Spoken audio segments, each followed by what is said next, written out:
Because you have other instruments. You have the flute. Yeah, but I wanted to play saxophone. There was something about the sound that it moved me. It was about 1956, maybe 55, 56, somewhere in there.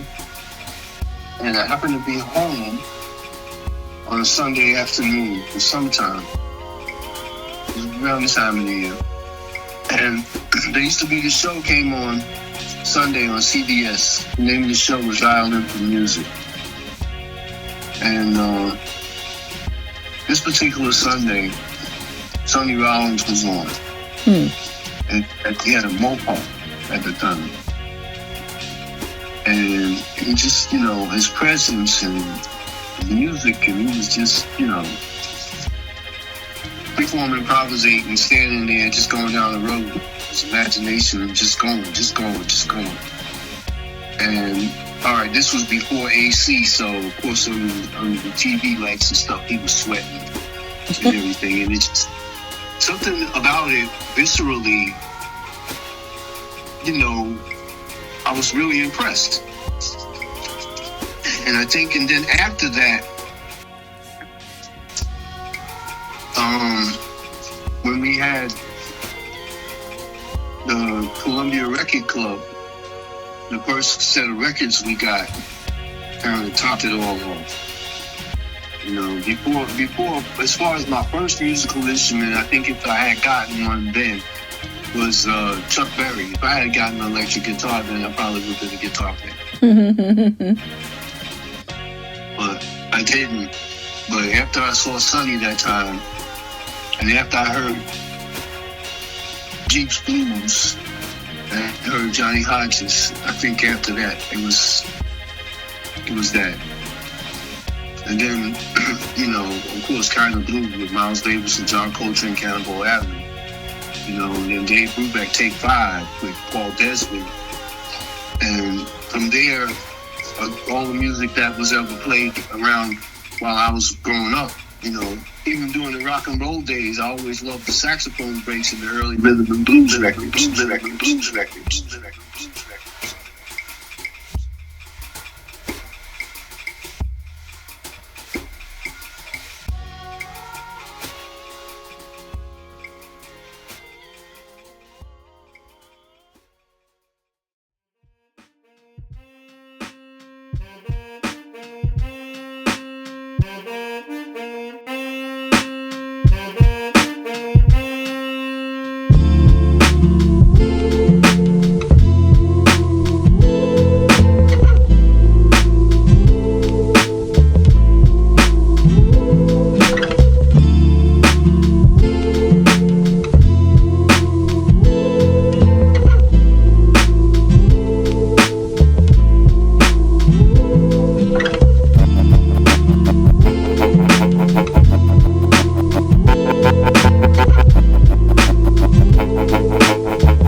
I was 28. 27, 28, I think, yeah. A year after I injured my hand. I injured my hand in November the previous year, and I got Betsy in July following. I got the flu that January, and I got Betsy on my father's birthday, July 2nd. So did you get the instruments to kind of help recuperate your hand? Yeah, pretty much, but it was more. It was a promise that I made to myself and to God that let me use my hand. I will find something better to do with it for the print press. So, yeah, that's what that was about. Okay. Because I was feeling the kind of way because it was something that the real reason was it was the only thing that I ever really wanted to do for myself. You know, I wanted to do it and I didn't get a chance to do it in school. And I felt like, you know, okay, either you could complain about not having the chance or you could take the time to go ahead and figure out how you could do it. You know, it's up to you. First and foremost, you know, be really serious. You'll find yourself on one and see whether or not you can make some noise. What the hell? As they say, from that point on, that's what I did, you know. And I was determined I was going to find myself a saxophone.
went up in 48th Street, and everything I could see that was even just, remotely decent was over, $1,000 a day. At that time, that was a lot of money. And told you I talked to my mom about it, and she said, well, there's a good pawn shop on Pickens Avenue over there on Pickens Avenue. Around the corner from the chicken market. And I was like, oh yeah, I remember. She said, they always had some nice instruments over there. What happened? Being that side of town, and I just went to take a look. That Saturday afternoon, and there she sat in the window, and I could see that it was a good saxophone, but I could also see that she was broke. Mm-hmm. There was another one next to it that wasn't broke, but I could also see that it wasn't really, it was a piece of junk. Mm. I was like, okay, I think if I'm going to be smart here, I'd rather take a chance on getting something that could be something good and maybe just need to be fixed, or go for what looks good that's really a piece of junk. So I took a chance. And the guy tried to stick me up for $150, and I said, nah, man, I'm broke, man, come on. So before I do anything, I gotta get it fixed. He said, what you want for? Because I said, I think I think it might be worth it. He said, all right, I tell you what, how much you got? I said, I got $120. He said, okay, I give you a whole other piece of the weed. Get out of here. I said, okay, thank you. Bye. Nice.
And my alto, the Martin alto I have was made in 1949. So she was made the same year I was born. And the other alto, the Con is 100 years old. She was made in 1925. So you have a Con, a Selma, I have a Con. and a Martin. No, I don't have any Selmas. I have a Con, 2 Martins, and a LA sax. Wait, so what's Betsy? Betsy is a Martin. Okay. I thought this whole time I thought she was. No, it's just a Martin. That was the thing, because when I took the horn to the guy that my friend told me to take her to, I went up in there, and the guy said, "Yeah, can I help you?" I said, "Yeah, man, I'm looking to talk to Howard Mosley." And the brother said, "Wait a minute, let me go see what he's doing." He went and he came back. He says, "Yeah, he'll be right out." He says, "You got his horn there?" I said, "Yeah." He says, so Howard came out and says, "Yeah." He says, "Yo, man, my boy Kenny Frost told me to bring my horn to you, man." He said, "Maybe you could take a look at it." He says, "Okay, well, so in the case," I said, "Yeah, man." I said, "Look, man, I ain't got a lot of money. If it ain't no good, let me know now, man, because, I ain't got no money to throw away." He said, "Okay." So I opened the case. He says, "No, man, it's a Martin. This is a good horn, man." I said, "Really?" He says, "Yeah, man, they call this a poor man's Selma." He says, "Oh, I see what the problem is. This vent down here at the deep. You got a dent right here. Oh, I can fix this, bro. No problem." I said, "All right, tell you what, bro. Now tell me right now, because, I ain't got no money to throw away. If it ain't worth it, he said, "No, I can fix this. I got you, bro. Give me a week." So, okay. I think he charged me about $150 to fix that. And so the horn was total about $300 by the time we could really play.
guy sitting over there in the church yard on 2nd Avenue on Main Street in Peter Stuyvesant's Stone Church right there.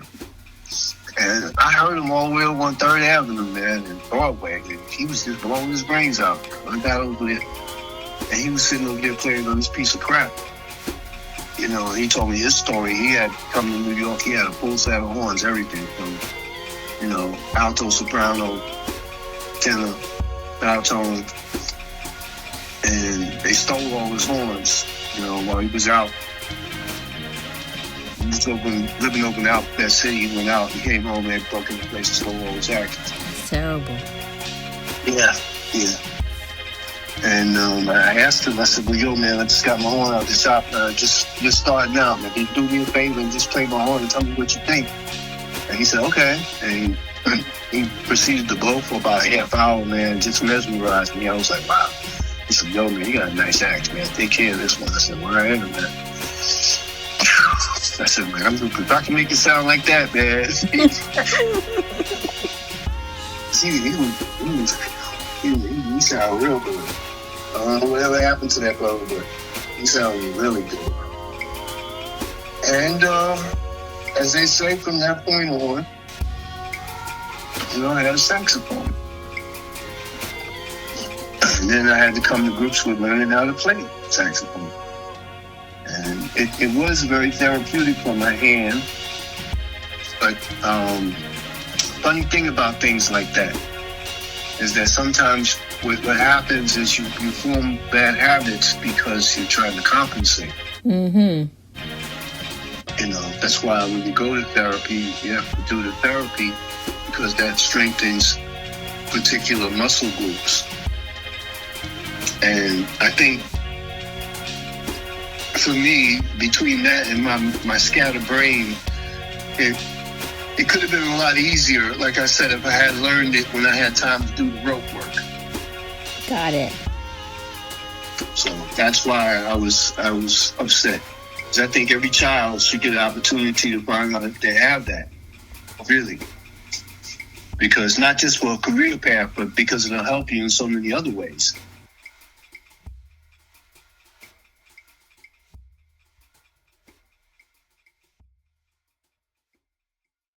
The best thing that I got out of the music, it allowed me to figure out who I really was. Because I was under the assumption, as most young men are, that if I was busy born in this world to be and to do, and, you know, it'd be a great idea if you knew what the hell it is you're supposed to do before you start trying to do it. Okay? Mm-hmm. And then, you know, you get the travails of life that fall in on you.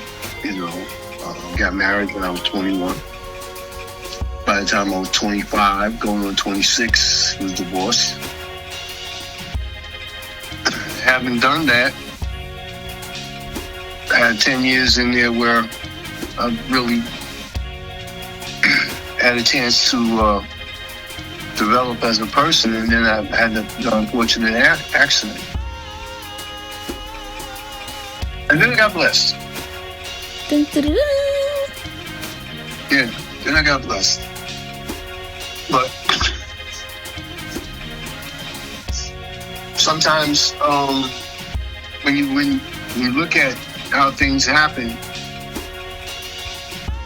not sometimes, all the time, you have to make some decisions. You know. And they don't always work out. And having made a few decisions and have them not make out, to have an open enough heart to be willing to try again is very important too. Mm-hmm. Because let's be real, you know, life can go a lot of different ways. You know, it really can. But if we love each other, no matter which way it goes, you got somebody you can count on. And that's really what matters. To know there's somebody who loves you as much as you love them. Loved you enough to care about you, to be concerned with when your actions don't meet up with your intentions. Love you enough to be, you know, an advocate for whatever it is that you seek to do. Those things are important. Extremely. To have for another human being to have faith enough in you to trust you with their life is very important. Again, we've gotten to the place where we take so much about life as blasé. We don't really understand how close we're living in the palm of God's hand. We really don't.